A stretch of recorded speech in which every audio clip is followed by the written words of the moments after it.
Person. Hi. Well, we're both going to be on because it just doesn't want to play nicely today. Hi, everybody. How are you? Good. So everyone, thanks for joining us for another early morning coffee and careers. I'm with my guest, Rich Cardona today. Please leave your questions in the chat. I'll be checking. We're both on YouTube and LinkedIn right now. Sweet. I have one on one side of me, one on the other. We'll be checking both.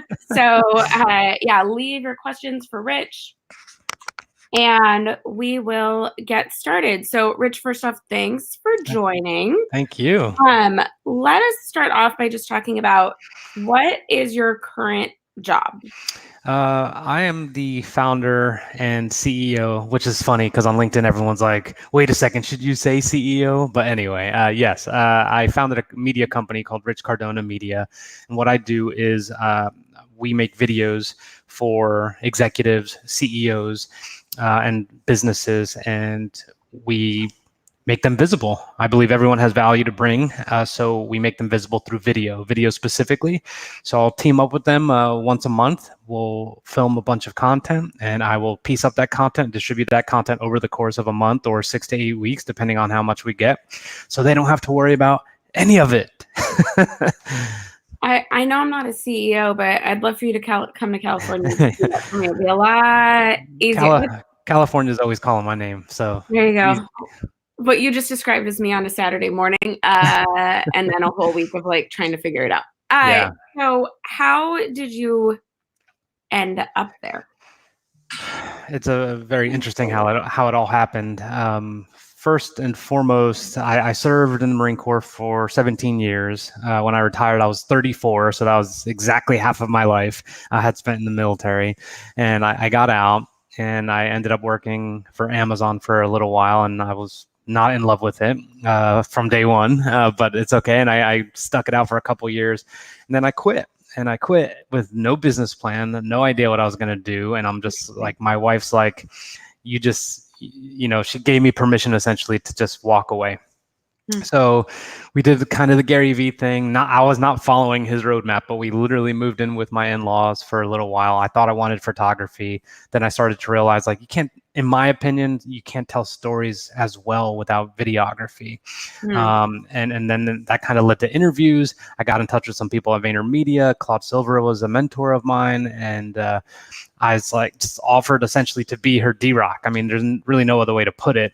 And because she is a chief heart officer, but kind of sits at the top of HR at the same time, there's so many private conversations, so it's just, you can't. Wow. Yeah. So we made a deal where keynotes, panels, which she's forever being invited to, I would go up to New York and film. I had no idea what I was doing, but she was like all about it. And I mean, that's kind of how it started. And there's one very vivid conversation we had in the cab. We were just talking about personal stuff back and forth, like really personal stuff. We got back to drop her off. She goes, "Why weren't you recording that?" And I was just like, boom. I was like, exactly. That's what everyone needs. That's what everyone wants. Everyone wants to see, behind the armor, behind the walls of all these executives. And it's just exactly up my alley, like connecting with people, sitting with people, filming people, making them comfortable. And that's how it started. And I mean, now it's just kind of taken off. Cool. Very cool. Yeah. Let's go back to Marines for a minute. What can I ask? Why did you join the Marines? I joined the Marines because this is LinkedIn, so I'll keep it PC. I was a total punk. I was going nowhere. I was involved with the wrong people, with the wrong things. I mean, your very kind of typical story. I literally actually got arrested 2 days before high school graduation for partying with some friends, and in the middle of the day, it was ridiculous. So I actually signed up for the Marine Corps as a junior, just knowing that what was going to happen after I was graduated was just going to be nothing special. And I went, and I'll never forget when you go, it's called MEPS, Military Entry Processing Station. They're in major cities, and you go and everyone's wearing a name tag of the service that you're going to join. And I saw Army, and Navy everywhere, Navy, a couple Air Force. I hardly saw any Marines, and I was just like, have I made the biggest mistake? And it ended up being like the best decision to join the military, number one, and then the best decision right behind that was to join the Marine Corps specifically. Nice. Yeah. And what did you do in the Marines?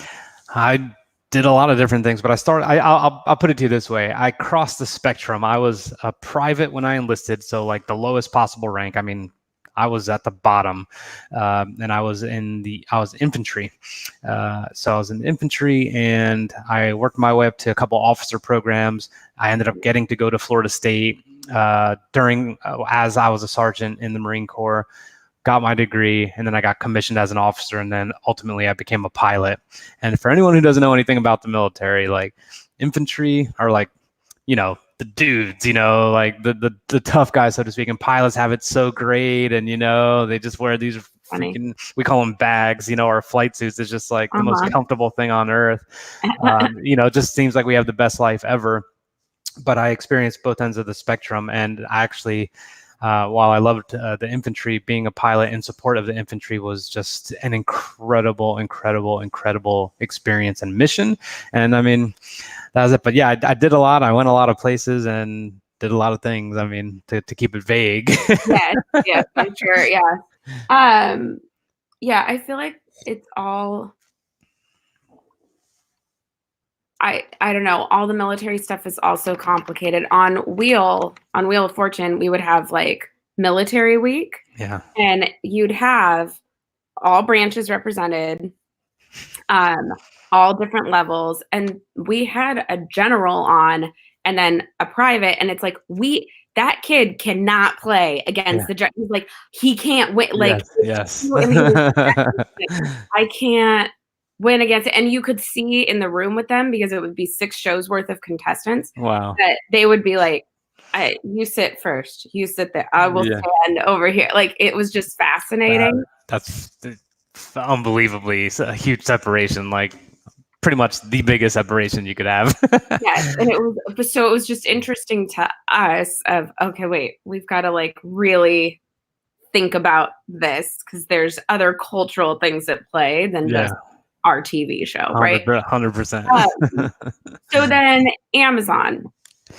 Not that we want to like bash Amazon. I know. Because everyone's experience is different. Yeah. But what was your role? What were you hired in for? I was in operations. I was in what was called a Pathways Operations program. It's essentially for those who have kind of a dynamic history and a master's degree in a certain discipline or an MBA, and you're kind of put on a fast track. It's designed to start as an area manager, which is kind of the lowest manager, and then to work your way up to the senior levels rather quickly. Expectations are high, and that was all good. I mean, the interview process was good. I mean, had 0 issues. I underestimated I love doing blue collar work. I was always with my hourly associates, and I love to lead. But there was just, for me, and in my experience personally, there was just a lack of leadership, and it was very, very difficult. I mean, like, I can't be dishonest here. Like, it was just very difficult because coming from the Marine Corps, you're surrounded by some of the best leaders on the planet, in my opinion. Mm-hmm. So, there's always kind of that thirst, that person you want to emulate, that person like, oh my God, Colonel so-and-so or General so-and-so is like, she's amazing, whoever. And you just aspire to be that, or to get to that level. But Cassandra, I mean, I found myself being like, I don't want to do that job, or I don't want to be like them. Or like, there's just like this gap, and that mentally just kind of play some tricks on you, and then you start questioning, why am I doing this? And then, you really, really have to dig deep and just be like, okay, this is about the hourly associates. This is about the managers. I mean, not to make this military parallel so crazy, but like to the people on my left and right, the lateral managers with me and the ones under me and all that. When I focused on them, I mean, it was exactly what I expected. Like, we did really well. I was highly successful. Our shifts did very well. We performed, but I was just kind of miserable. Yeah. I was just like, get me out of here, like, from the beginning. Isn't that hard? And I think, so I have been in somewhat similar situations of, I'm curious for you, was there an added layer of guilt of like, but this is Amazon. Yeah. So this is especially important for the LinkedIn audience is you may think you badly want to work for a certain brand, but maybe you're better off with the 50-person company where you could really rise fast and just outperform the majority. I mean, who knows? The culture might just be such a better fit. Yep. With a company like that.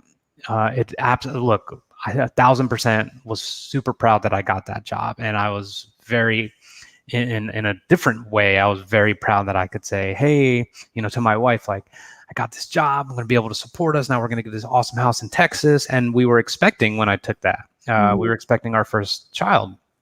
So, there's that. But yeah, I mean, look, let's just call it what it is. Everyone's replaceable. I mean, there's a line, any position, anytime, anywhere for any of those jobs, period. So, does it really matter? Like, and then you just have to kind of consider, again, like I said, the culture. And for me, I think I would have been better. And you know what, actually, Cassandra, I don't know. I was going to say, I don't know if I'd be better off somewhere small, but I just kind of realized I wanted to do my own thing. And I was done answering to people. And as you know, as an entrepreneur, I mean, it's a very different story because the leadership takes a whole different landscape once you're out on your own. Yeah.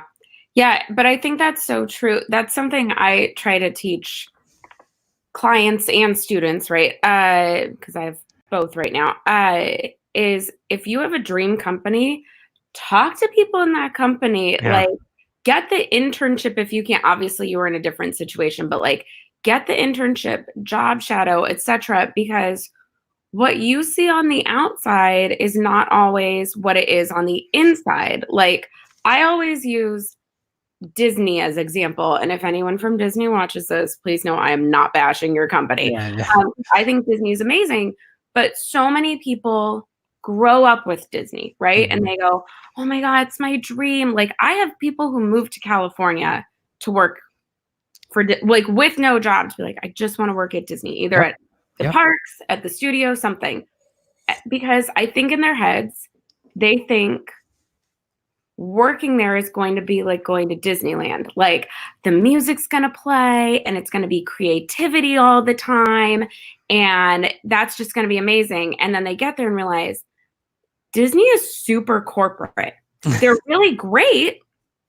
They're great. But if you are not a rules person, if you are not a play within the boundaries person, you are not going to enjoy working there. Yeah. Because it's not as like, unless you're an Imagineer, unless you're in certain departments, it's not this like, oh, in the afternoons we just paint and create all day. Like, it's corporate. There's rules on rules on rules. And a lot of people don't do the work ahead to actually meet with people and talk about it. And they get a job and they go, oh, it wasn't what I thought it would be. And I'm like, well, yeah, because that's the thing. It's just because you like a company, you can fully love a company and what they stand for, but it doesn't mean it's the right place for you. I like, that's a really, really, really important point. And when you think of all the big brands and thriving organizations that exist out there, they're very rigid and structured for a reason. And I mean, it becomes a well-oiled machine and you need to fit perfectly. So if you have aspirations of being a little bit more creative and doing all this other stuff, or, having a flexible schedule, then maybe some of these companies are not for you, period. So like, you have to, you're exactly right. I actually asked if I could do a job shadow before I accepted the offer. They're like, no. I'm like, okay. And then as soon as I got there, I'm like, got it. I just realized I spelled strategist wrong, and it's driving me absolutely bananas. I know, right I now. saw it, and I'm trying. But thank you for admitting that you spelled it. Hell yes, it's totally me. 100% me. Crap! Everyone's gonna think I don't know how to spell the word strategist. Yes, I have no idea. I don't think I could fix it. It's I don't too think late. you can either. It's okay. I think me. I can't believe it. I have my MacBook Air. That's why I was just probably typing too fast. Sure. Anyway. Yeah. Thank you for acknowledging it. That's funny. It was bothering me too. So just a reminder, if you guys have questions for Rich, please type your questions. I'm looking to my left and right. Anything about starting off, military, entrepreneurship, etc., please let us know. So let's talk more about what you're doing now. Yeah. Can you run me through, like, what does a week look like? Or what does a day look like? I know, because this is the thing. If I say day, everyone goes, there's no such thing as a typical day. Yeah. But if I say week, then it's too much. But like, tell Oh, me some of the components. any given week, we are doing the following. We are drafting proposals as of late, like especially, which is great. My wife is a client relationship officer, so that's not a sneaky way of saying sales or anything like that, but she is literally there to just nurture our existing clients and to help onboard new clients and discuss anything with them. And I am unbelievably thankful because it sounds so rude, but I just don't have time to try and just like entertain everything. Like I need someone to qualify people, so to speak, and to take their temperature and do all that. So she just came on board. So we're drafting proposals, doing all that, making sure our clients are good to go. My editors are constantly every single day cutting and editing video for our clients, thumbnails, captions, all that. Sorry, my phone. Captioning videos, thumbnails, everything, just giving them the complete professional look. Now, let's say I went and visited you and I have 5 hours of footage. They're the ones who are going through all of it, looking for that good, solid 90-second clip or 1 minute clip and all that kind of stuff. So that's what the rest of the team is doing. And then I have my COO, Eliza, who's, I mean, I should say CEO, Chief Everything Officer, because she's like payroll, strategy. I talk to her like 17,000 times a day, it feels like. And it's just the literally like, just the person I lean on more than anyone. And then for me, specifically, I'm just trying to hone my skills and look at patterns of what content is doing well for my clients, what's not. Do I want them to be on Instagram or do I want to keep them strictly on LinkedIn? Is it, I have a client who has a book coming out and he wanted to start a new Instagram account. I'm like, no. I was like, it's a few months away. That thing will take forever to build. Yeah. Your company has an Instagram page, which does fine. So like we could just kind of split the content that way. Right. So other than that, and then I'm traveling. Like I was with a client. I flew out to Minneapolis Sunday, and then Monday I was there for at the Minnesota Vikings. I went to go see and meet them. He spoke to them, and he was with. He had a guest speaker with him, my client, and it's a Medal of Honor recipient. They were both Green Berets, and there I was filming it, and I got to meet some of the players. I got to have discussions with player, directors of player personnel and all this other stuff. 2 days before that, I was interviewing congressmen and women at this this amazing political symposium that I can't really, I guess, talk about too much, but I was literally sitting there interviewing elected officials, and I was just like, okay, so that is what it consists of. Now, I just want to make one thing really clear. My goal is to not be doing that all the time. Like those are very exciting things, but I really just have such high aspirations for this that taking me away from kind of being focused on a regular week is very difficult. So those days I have to make up for those days. So I would say to any other entrepreneurs out there, like I feel sometimes like I'm the only one who could be there. Like I'm going to ask the most relevant questions. I was the guy who was able to tie transitioning from the NFL into, regular life. I was able to tie that to transitioning out of the military to regular life and draw all those parallels and ask the right questions on camera, but I'm not the only guy, I'm sure I could find the help, but that's kind of what a regular week looks like. And I mean, as you know, I mean, just really making sure I craft some good, decent content up for every platform. And I split it between my journey, which I like to document my journey. I do. Yeah. And I'm just not super explicit about the business, but I'm getting there, it's got to be a little, if I want the revenue, if I'm trying to get this certain client base, then I need to make sure I'm explicit about promoting the business and what we do. So hopefully that answers your question, but I mean, yes, in the ultimate cliche of all cliches, like every day and every week is different, but Different. that's kind of what it's like. Yeah. No, but I like the documenting your journey thing because that's why I'm honest that I'm still side hustling. Yeah. Because I don't like the smoke and mirrors of being like, no, you guys, this is just, I'm so successful. This is what's happening. It's like, no, I still work at a state university and talk to Yep. students because I like talking to them too. Yep. And that's part of like my day. So I talk about both on my Insta stories a lot. Exactly. Because I think that's real than people It is. you actually are, right? Exactly. Like it's anyone. Look, if I see amazing content over and over, and everyone's living their best life every day, I'm just like, I'm literally. You might be the same. Like I'm a guy who's trying to poke holes in that. Like, dude, just show me the rest. Yeah. You know, I've made posts about like I just got thrown out of my in-laws' house, or hey, I just had to fire someone, or hey, whatever. Like it's not. It's real, and the more people who are able to kind of paint the picture in the most altruistic and honest light, I think are the people that hopefully will gain the following that they want. Right. Yeah.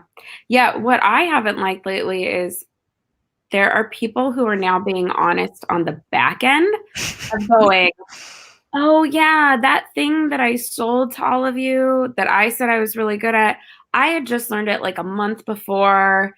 And it turned out some of my ways of doing it were wrong, yada, yada. So now I'm doing it this way. And now you buy it from me again. And I'm like, what the? Yeah. I don't like being deceived. Like, 100%.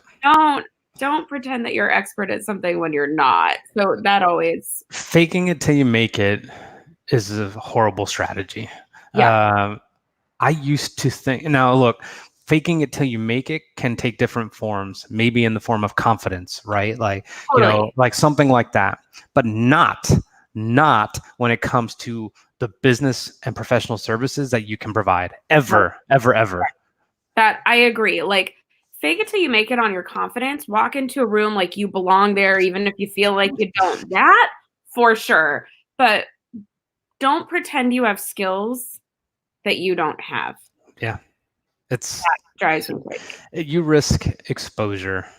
And the look on your face, and I'm not saying this has happened to me, but the look on your face will probably just be ingrained in people's heads and be like, yeah, we thought so. Yeah. It's interesting. So what advice, this will kind of be my last question. Okay. We'll kind of wrap up here, but what advice do you have for someone starting out with their business? This is, I think, going to be my advice for the near future consistently, which is get profitable as soon as humanly possible and hire out people to do all the things you hate doing. Period. Like, period. My life would, the business and my life would be far more complicated than they already are if I had not just got to where I could, maintain some clients, have some income, not pay myself for a little bit, pay other people, and then have them take all these things off my plate. It is scatterbrained up here. I mean, for anyone, you have to think, there's so many things. Payroll. Do I need to file this business? Do I have a website? Where are we at with this? Does this client have that? Is this person's work up to par? There's so many things, and you will literally drive yourself insane when you try and do it all. There's nothing cool about trying to do everything. There's nothing cool. It doesn't matter how much of a high performer you are. Chances are you're doing some things that someone else is better at that could do it for cheaper than your hourly wage, so to speak.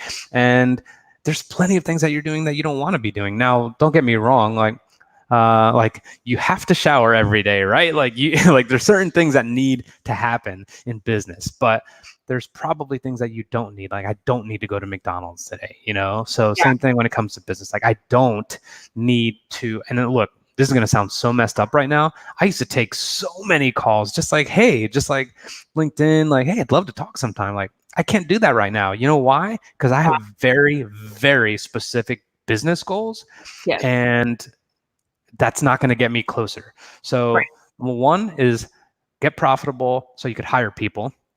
And two, I would say, is just build fences, like protect your time, protect your goals. And if you're not laser focused on them, then, you're probably doing the wrong things. Every action you do should fall into one of two categories. This gets me closer or it doesn't. So list all the things that don't, over the course of a day or a week, and then audit your stuff and then move forward, period. Yeah.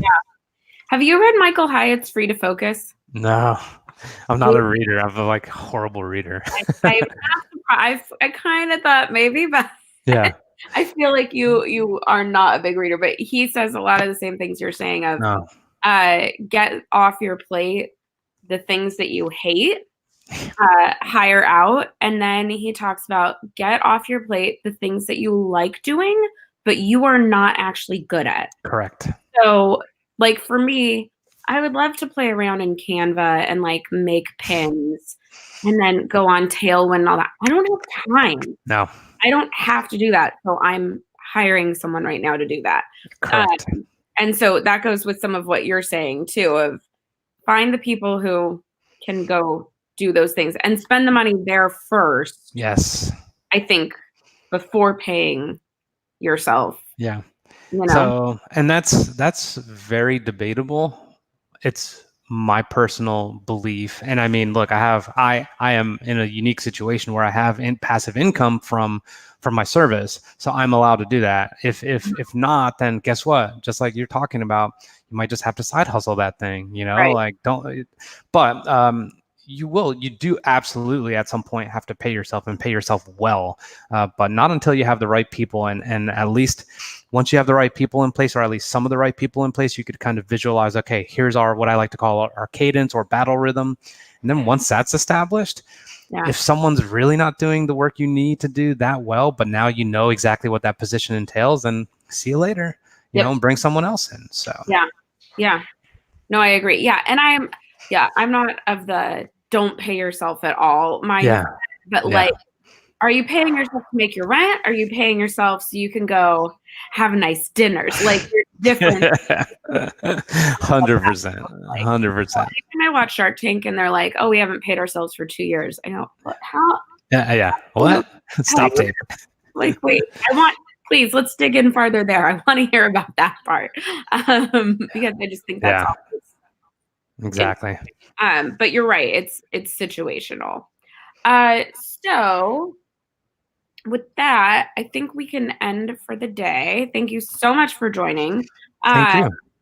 I am going to hit end broadcast, but I don't know if you've seen any of these, Rich. A lot of times I hit end and it decides to take about 2 minutes. So we'll see. We might be here and chatting for a minute, but thank you for joining. If you guys haven't connected with Rich, connect with him here on LinkedIn. Yes, please do.